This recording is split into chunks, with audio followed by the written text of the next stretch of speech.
Hey everyone, welcome back to Jairek TV. As you can see, we have a very special guest this week. She is going to help us focus on the biggest and most common mistakes that small business owners make in the legal space. Now, if you don't and you haven't heard my opinion on this space, I believe it is by far one of the most important elements of business that I have personally royally done backwards in the beginning. Luckily, I had some counsel at one point in my life that helped me understand a few things. One, I was a sitting duck because I didn't even understand what I was doing. Two, I did not know how much legal liability I was actually risking. And I was in a very, very dangerous place without even knowing about it. Three, I set myself up so easily to get taken advantage of in so many different ways in business. It was ridiculous, and I didn't even know these things existed. And luckily, someone stepped in and showed me only a couple years into my business, which has saved us a ridiculous amount of money over the years, a ridiculous amount of headaches, and really, truly put us in a very strong position. So I am so excited for her to share this information with you and give you some insight to what it is that can literally make or break your entire business down the line. But let me read her official bio just to make sure we do an official introduction. Let's see. So her name is Miss Rachel Rodgers. She is a business lawyer, intellectual property strategist, creator of Small Business Bodyguard, which we are going to talk about today, and all-around legal badass, which, as you can tell, even from the initial phrase, she's a bit different than most other lawyers, and I appreciate that about her. It's how it took us so long to find her. We were so excited. I mean, to go through the bio, there's so many cool parts here. I'll just start from the top, to be honest. She runs a non-traditional law firm, Rodgers Collective, that has successfully disrupted the legal industry and made it easy. If you were going to highlight something on this bio, I would circle and highlight this next section. She made it easy and damn fun for innovative companies, startups, and entrepreneurs to work with experienced attorneys and get legal help they need to do the crazy stuff they want to do. What's amazing, she started and created this awesome legal kit called Small Business Bodyguard. Cover your bases, cover up your assets, cover your ass. The game-changing resource has been called fun and engaging by the New York Times bestselling author Chris Brogan. We've had him on the show as well. Awesome guy. And let's see. And a graduate level course in how to build a strong foundation for your business by the CEO of Our Deal, Kyle Durant.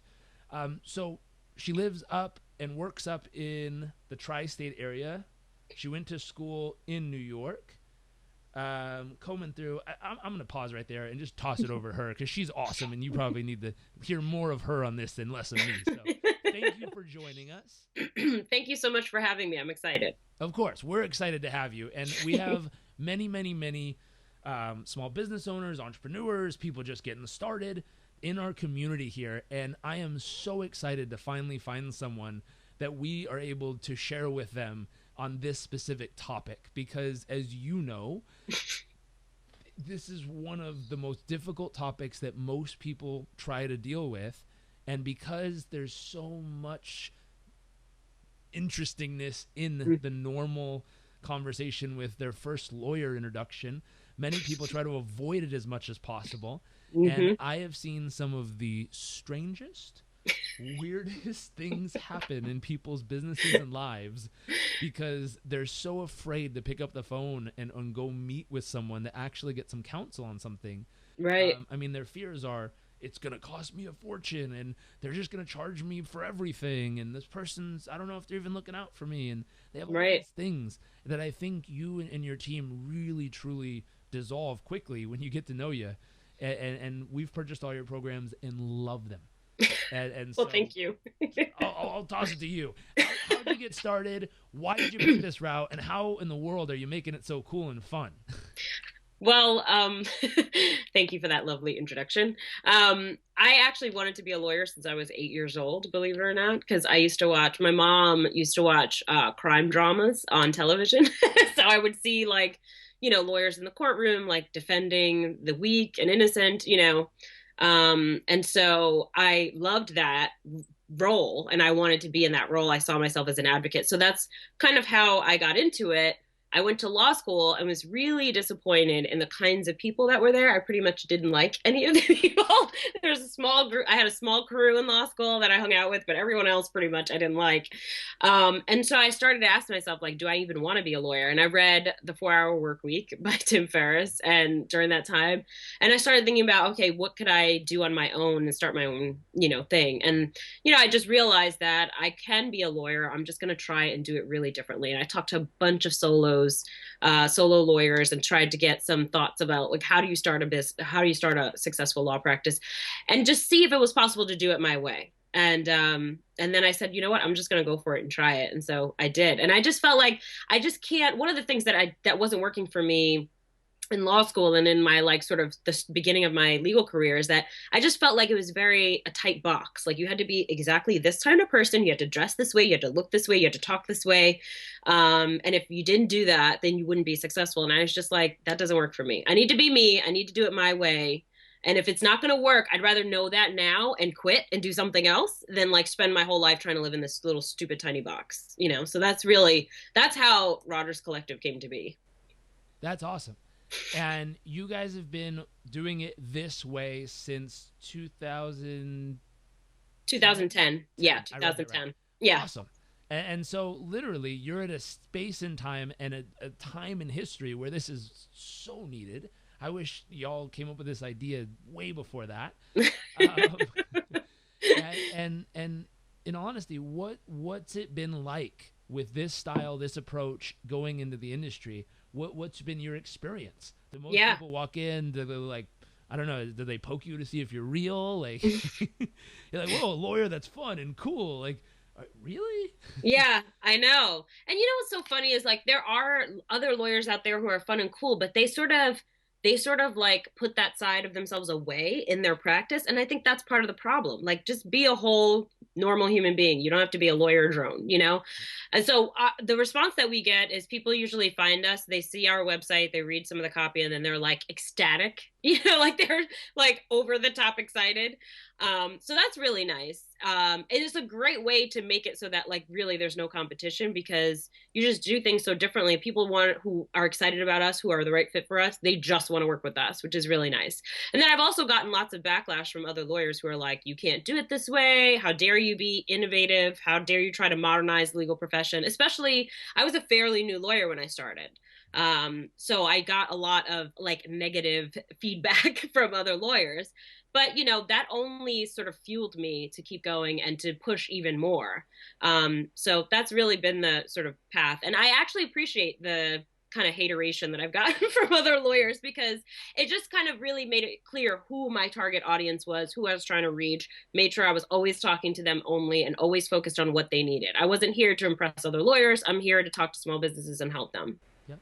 Which is amazing. And that's something just as a message in itself for our audience, for the people tuning in.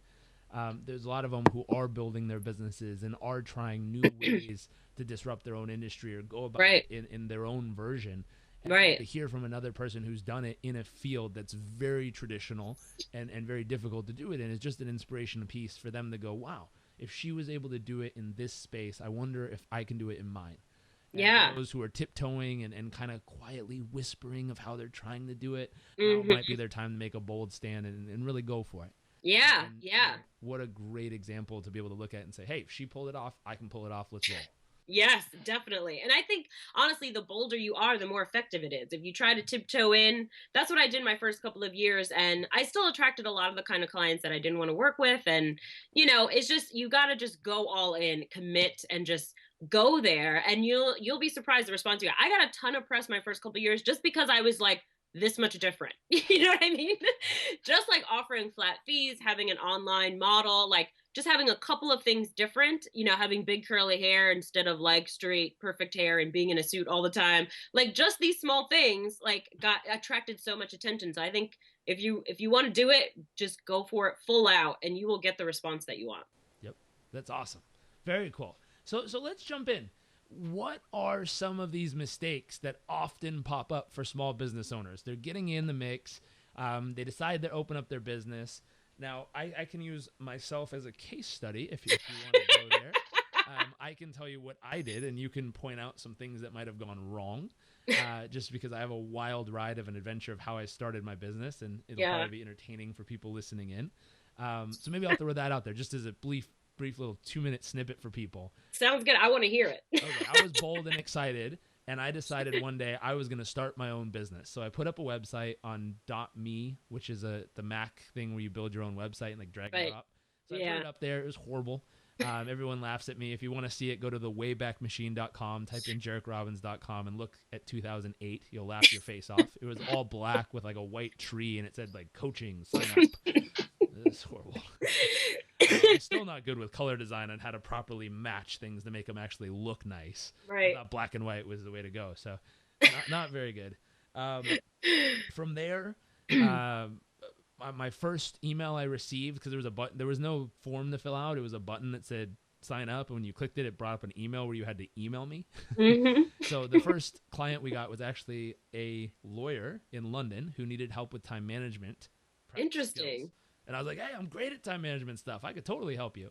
So he signed up, and I'll tell you how it went, and you'll laugh your face off because of all the things I didn't know how to do properly. So the first thing, we had a call. He loved what we talked about. I showed him a very clear and appropriate solution for what he was looking for. He dug it, and he wanted it. So I said, great, I'll sign up. Send me the form. I'll fill it out. We'll get started. I said, perfect, I will. I hung up the phone, and I looked around, and I said, form. Okay. So I'm sure my dad's company will kick my butt for this comment, but I drove to his office really quick because I know he was in the coaching business, and I'm like, hey, they've got to have a form somewhere. So I dug around. Luckily, when I was friends with someone in the coaching sales department who had a form handy, I took that baby home, and I broke the first rule, which I just copied their form and made it mine by inserting my name, because I didn't have a company. I inserted my name in the wherever it said their name. Right. So look, I think I started good with a form at least. Yeah, at least you had a contract. Yeah, that helps. So I started there. I emailed it out. He filled it out, emailed it back, and then when I got it back, it had a credit card number on it. And so I kind of stared at it, and I was like, "How in the world do you get money off of a credit card number as a business? Like, businesses do this somehow." Right. So the next step was figuring out, well, how do you get a merchant account, which I finally figured out the name. I actually called my mom. I said, Mom, how do you get money off a credit card? She's like, are you in trouble? Is something wrong? And I was like, no, not my credit card, like someone else's. Right. And she's like, what are you doing? I was like, well, someone signed up and I'm trying to figure out how to do it. She's like, we have to have a business and a merchant account. So I remember going online and Googling how to start a business. And I saw the quickest one I could do as a sole prop. So I was like, okay, I could put my name on it because my name's very unique and different. No one has my name as a business name. Right. So I drove downtown San Diego. I filled out the forms. $35 later, I had a sole proprietorship, which I think you'll give a little advice on that in the beginning. So I did that. I came home. I called a company that does merchant accounts. We filled out the paperwork, and literally it was Friday afternoon. So I faxed in all the information. Monday morning at 6 a.m., which is 9 Eastern, 6 a.m. Pacific, I got my access code to access my login to be able to process a credit card. Right. We processed our first payment 15 minutes before that first call. And luckily, the client loved us. We over-delivered on what they asked for. They awesome. For, I think, almost a year, and they recommended many clients to us and helped us actually grow our business. That's amazing. We really delivered. But if I were to pause there as the beginning, obviously it's entertaining. But walk us through, because I think a lot of people try stuff like this in the beginning and don't even have a clue, which I didn't have a clue how much risk I was actually throwing myself under. And I think I did maybe one thing right in the process. But what are the mistakes we make at those moments? Yeah. Well, at least you had a contract. I mean, that's a big deal, and that's helpful. I mean, having a contract, of course, you want it to be one that's customized for your actual business, not someone else's, but that helps a lot.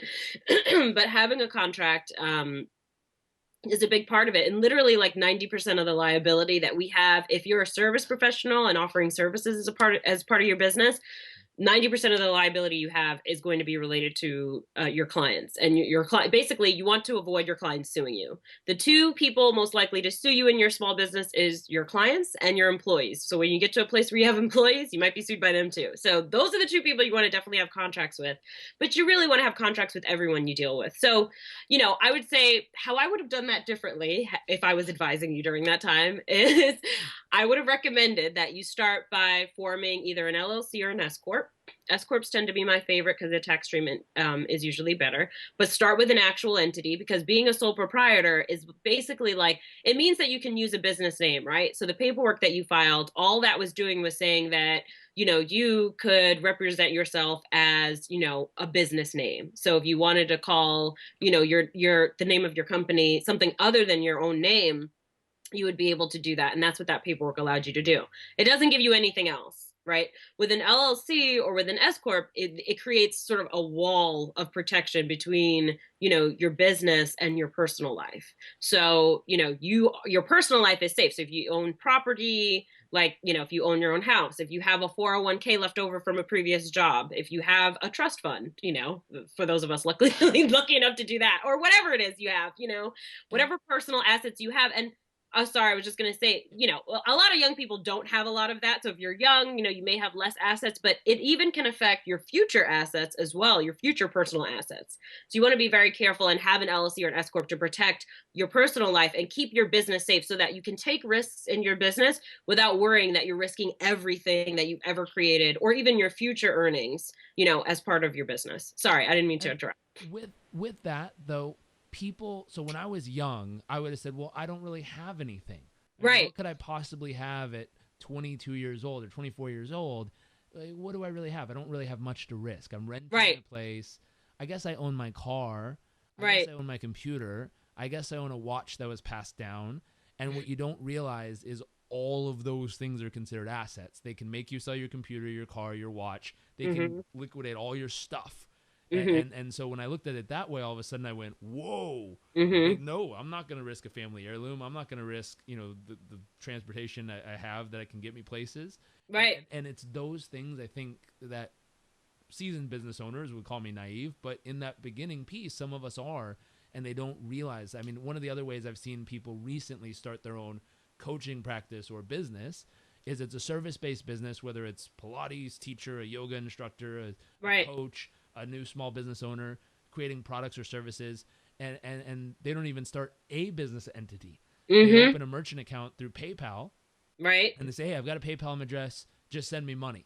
Right. And now that person's taking the same massive risk by doing a business transaction through a PayPal account without even properly being a legal entity. Yeah.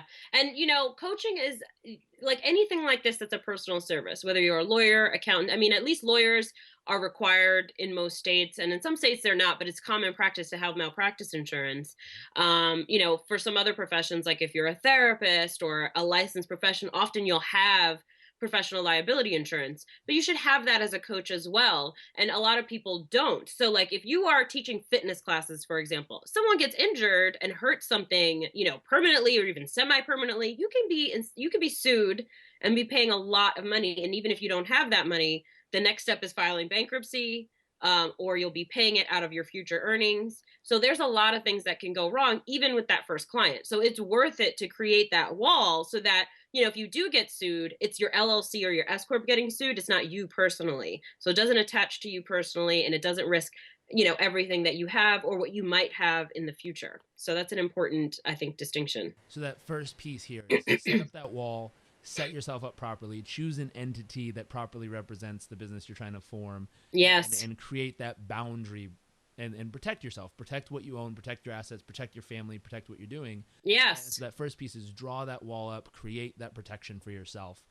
And the other piece I think that was involved in there also was the same part of the protection was the contract. And yes. Can we dive a little bit more into the contracts? You said there's two people you could get in trouble with. Your clients on a service, well, there's lots, but two main people. The client you're dealing with, right, which you recommended, and I'm a huge proponent. I had to learn this the hard way as well. But having that insurance, having those things covered, so if something does happen, knock on wood, it never does, but if and when it does, we're protected. We have insurance there that we pay for consistently that Exactly. protects us. Yeah. So there's that aspect. But then the other one you said is internal people too. So people you've hired or worked with, affiliates you've worked with, anyone in those spaces, as soon as they become a employee or partner or contract or any of those things, Right. I'd love to know what you recommend and how you look at that aspect. So I'm guessing that's a whole next chunk. So Yes. what are some keys? Obviously, having a contract. Now, I'm sure in your position, you've seen many of these in all kinds of ways, shapes, and forms. Yes. What are the biggest mistakes people make when they create a contract, or things they don't even realize are a contract as they do them? Yeah. Well, a lot of people just start doing business without a contract at all, which is a big mistake. And really, one of the biggest benefits of having a contract for any business relationship is so that both parties are on the same page. So that way, your client knows exactly what they're getting. You know exactly what you're getting out of it, what you're required to do. And the things that people forget, and the same thing with employees, same thing with contractors. Contractors is a big one because often we hire people to create things for us, like a designer, a developer, a copywriter, and then what you don't realize is they actually own the intellectual property that they're creating for you.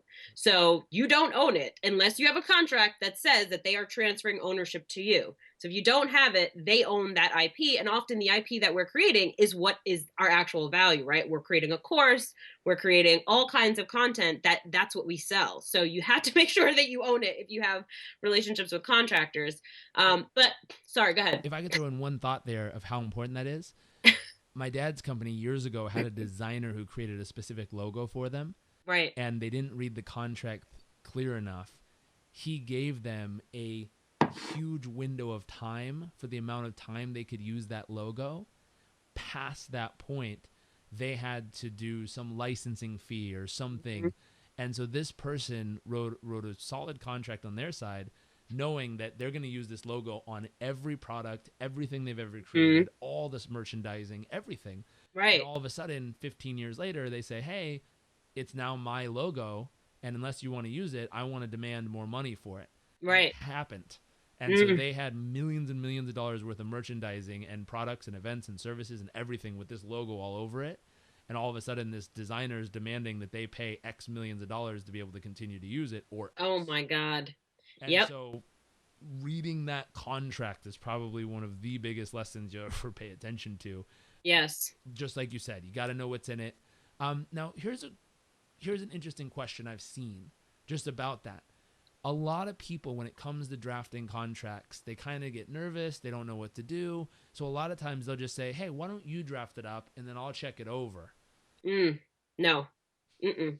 You want to be in control of your business, right? So always take the initiative. If you're offering a service, then you definitely should have a contract to provide to your clients, because what you want to is you want it to be seamless so that every single client has signed the exact same contract. So if you have an issue with any one of them, you know what the terms are, you know what they agreed to, because they're all the same, and you could even group this out. Like if you have a group coaching, and then you have one-on-one coaching, you might have a different version of your contract for those two arrangements, but everybody who's in group coaching signed the group coaching contract, and everyone who's one-on-one signed the one-on-one. So you know what's in there. And you want to have things like, your cancellation terms, what happens if you have to cancel? What happens if they cancel? Do you provide refunds? Do you not? All of that stuff has to be worked out. How do payments work? What happens if a payment's late?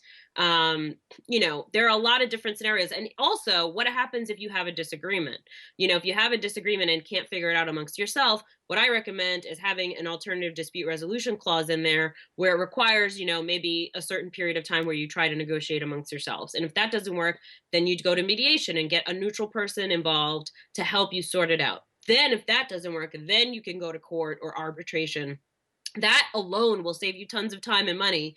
If you have a dispute with a business partner, an affiliate, a client, an employee, that it actually saves you tons of time and money. So these are the kinds of things that you want to make sure is in your agreement. And, you should have a standard one. You should have a standard one for contractors, You should have a standard one for employees if you're hiring employees. Just have those agreements, and you can hire a lawyer. All of these things are included in Small Business Bodyguard as well. And that's part of the reason why I did it, to make it easier for people to have a solid agreement. And then it's not just about, please don't go to Google and just download a random template, because that is not a good idea. There's who knows what the hell is in there, and who knows what you're agreeing to, when you sign it.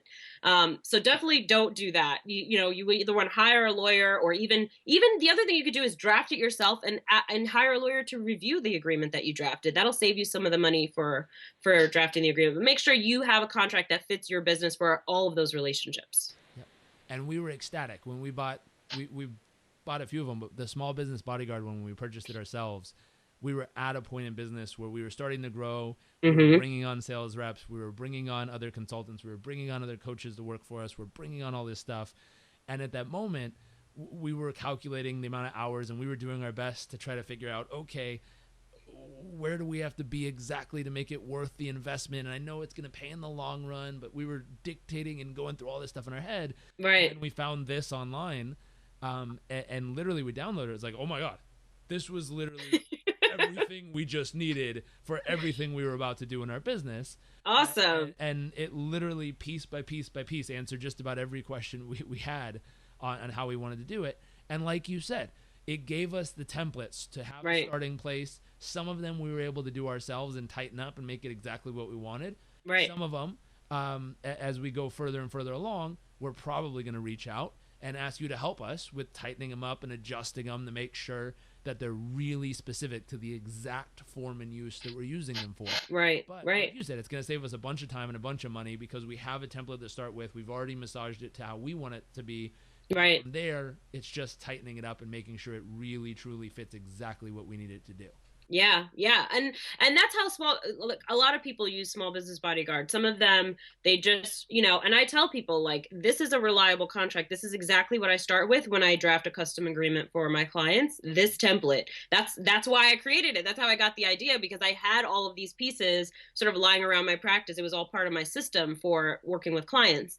So it is very reliable, but then as you grow, or if you're doing something very unique, or, you can, or if you're just very risk averse and it makes you sleep better at night, can hire a lawyer for an hour or two of their time to review it, make a couple changes or edits, beef it up a little bit if that's what's needed, and boom, you're done.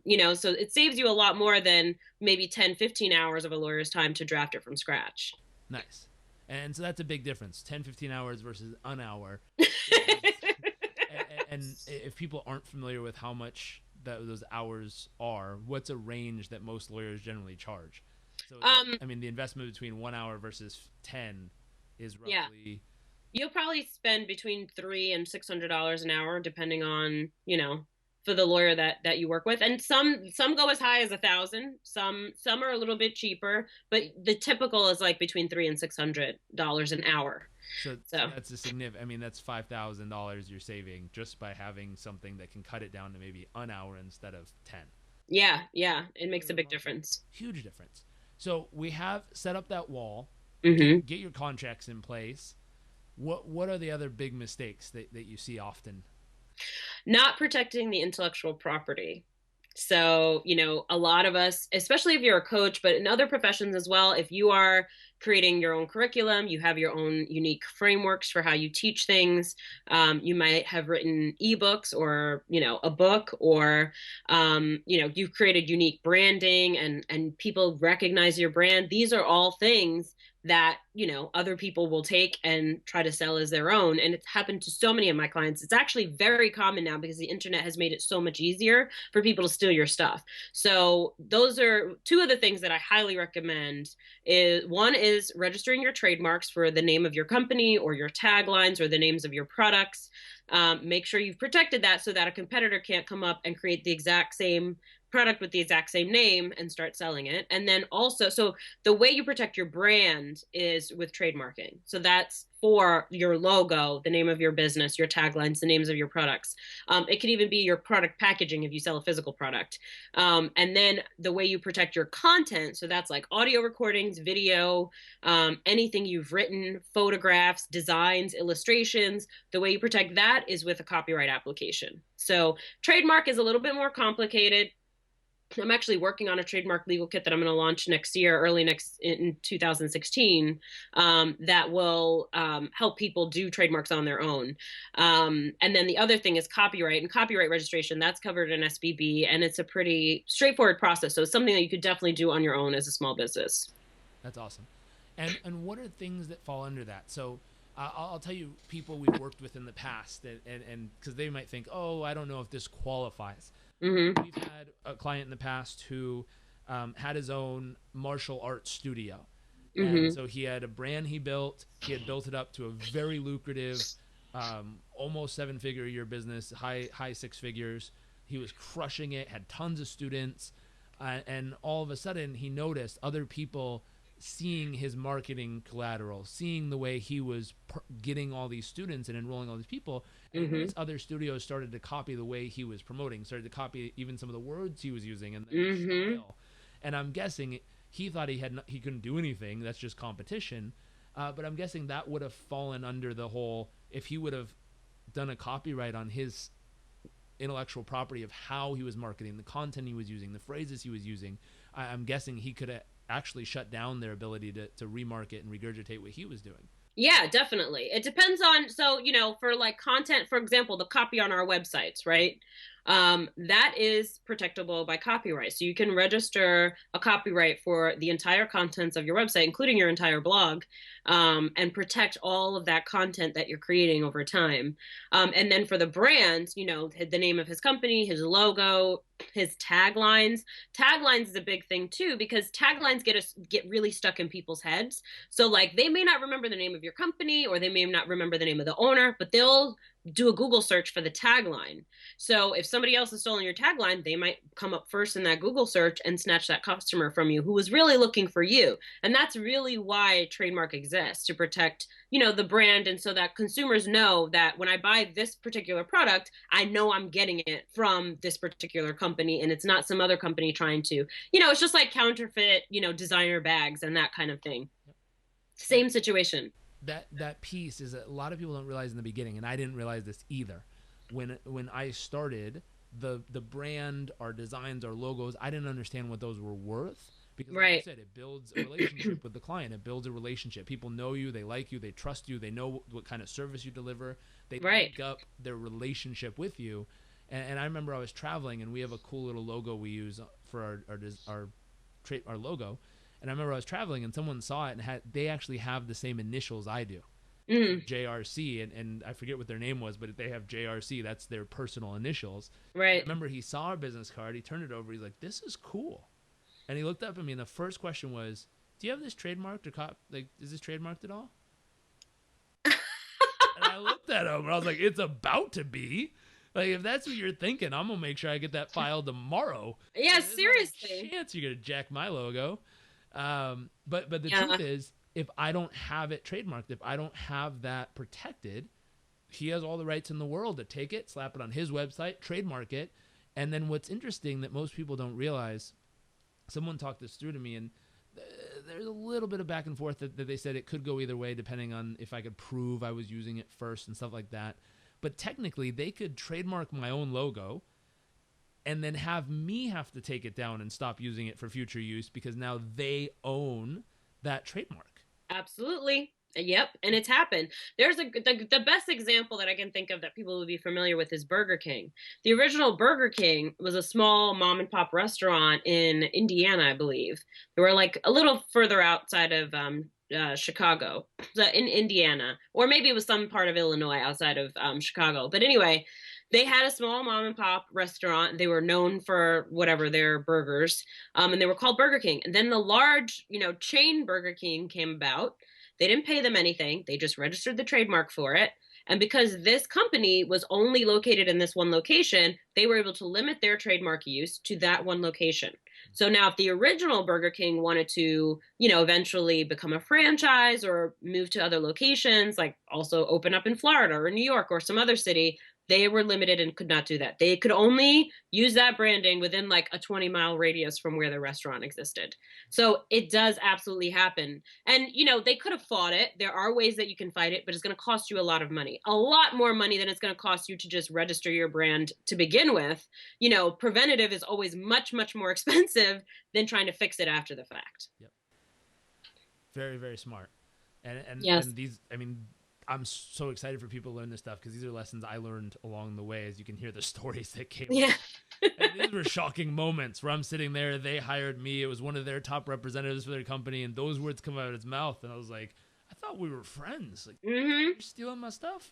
Oh. You know what's so funny is when I work with my clients, what I see is that it's usually their own clients or people that they've worked with are familiar with their work. They're sort of close and in their community, like a fellow colleague. It's those kinds of people who steal their work. It's not some far off stranger.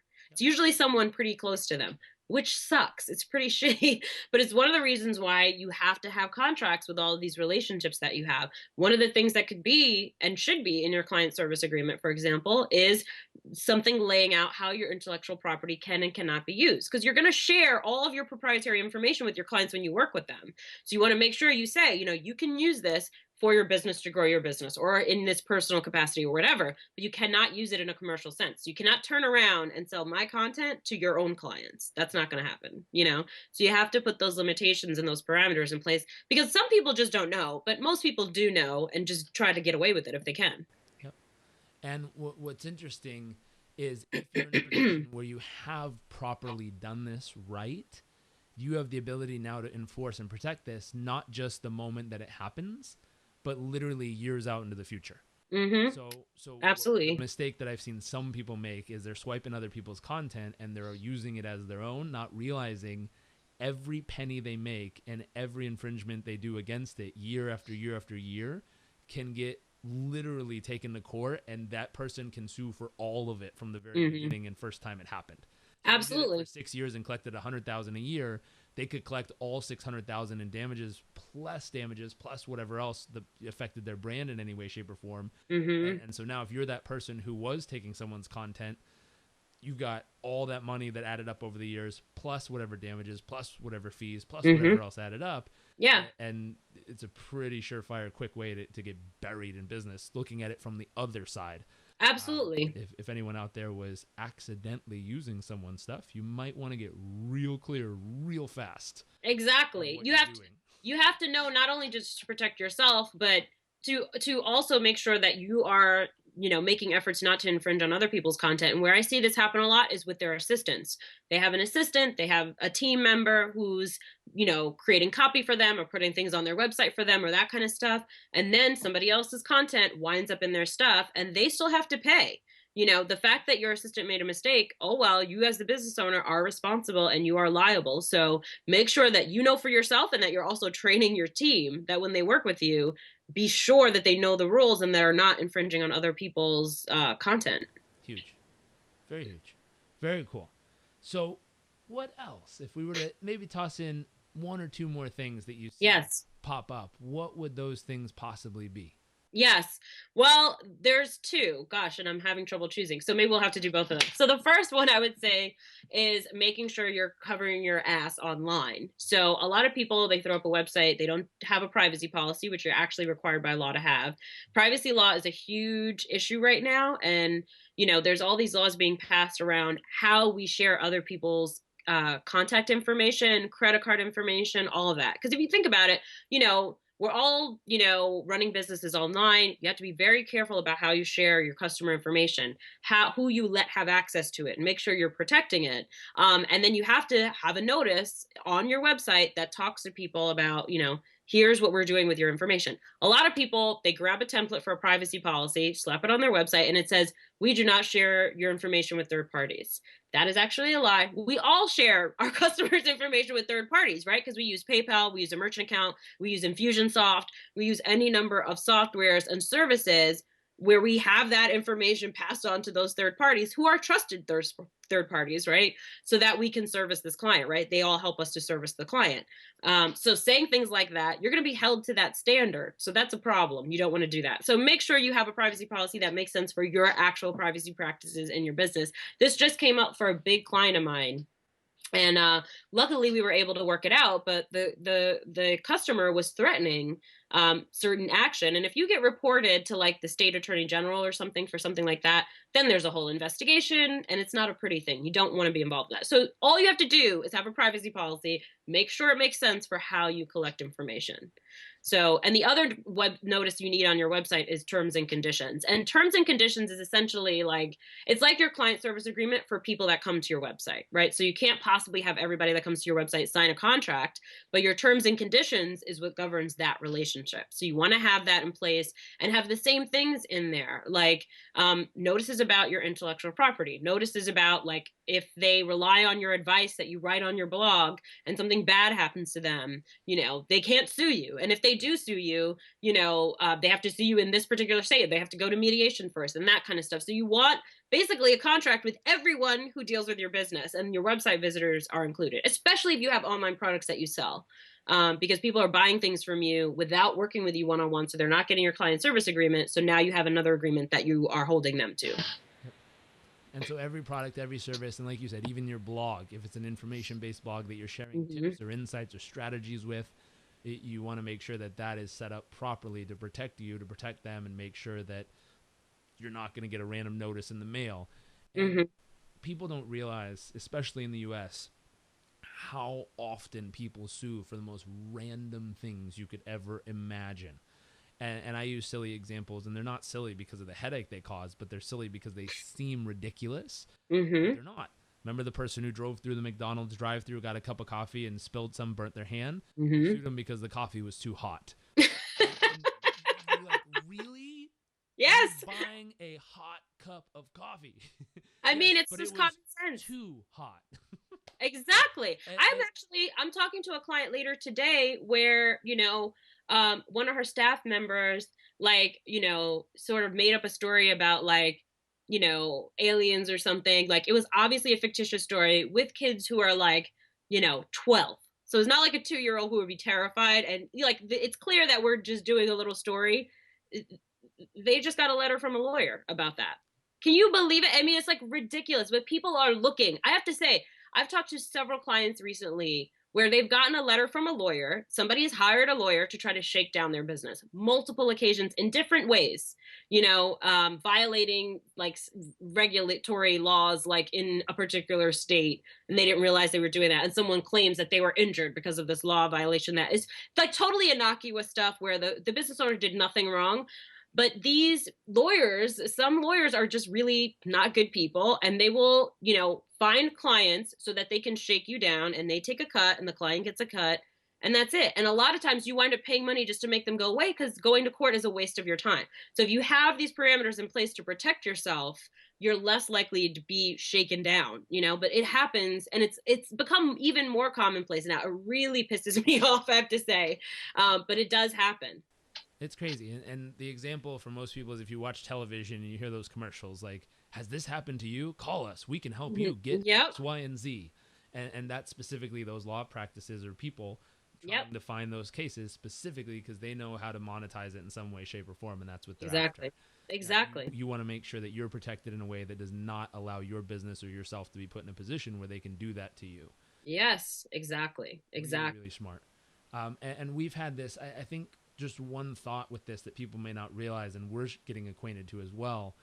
Right now with Instagram being so popular and all these photo sharings and memes and stuff like that, I don't think people realize when you, and we've had to figure this out the wrong way, add it to my list of oops that I wish I would have known prior. But since we're on the topic, swiping someone's photo offline to use as an Instagram meme or something like that, and if it's straight off their website, we've received something in the mail where we were advertising an event we were doing, and we used a photo from a website of the place we were actually going to be staying to use, and we had forgotten to ask permission, And it turns out the place didn't have permission to use their own photo, even though it was of their location. Oh my Because God. it was someone else's photo who had traveled through, and the person happened to be a professional photographer who happened to have all their intellect or property they created, their art, trademarked and copyrighted.